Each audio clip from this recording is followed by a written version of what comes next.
The White House is making a last-ditch attempt to block the release of a tell-all book by John Bolton, who's a former top advisor to President Trump. This book contains explosive allegations about the president's dealings with countries including Russia and China. And it comes as Washington and Beijing have been holding wide-ranging talks in Honolulu. CGTN's White House correspondent Nathan King reports. There were smiles between US Secretary of State Mike Pompeo and China's top diplomat Yang Jiechi in Hawaii, their first meeting since last summer.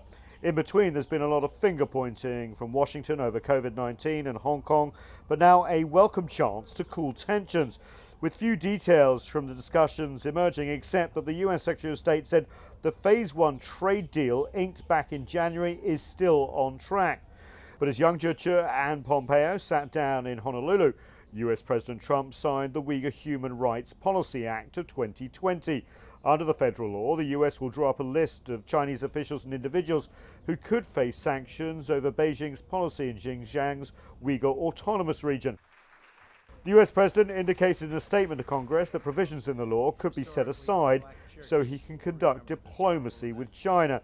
And in a bombshell book by his former National Security Advisor John Bolton, Trump is said to have agreed with Chinese officials on their Xinjiang policy on at least one occasion.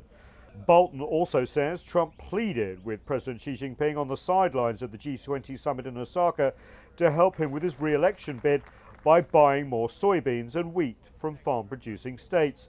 China has responded to questions about the allegations, saying China has been upholding the principle of non-interference in other countries' internal affairs and has no intention to interfere in the US's internal affairs and presidential election.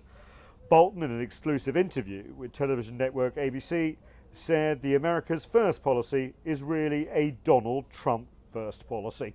I don't think he's fit for office. I don't think he has the competence to carry out the job. There really isn't any guiding principle that I was able to discern other than what's good for Donald Trump's re-election. Meanwhile, US President Trump is trying to get the book's release stopped in the US court. He claims that it still has classified information in it. If that's the case, then it can't all be lies, no matter how embarrassing it is for the current President of the United States. Nathan King, CGTN, at the White House.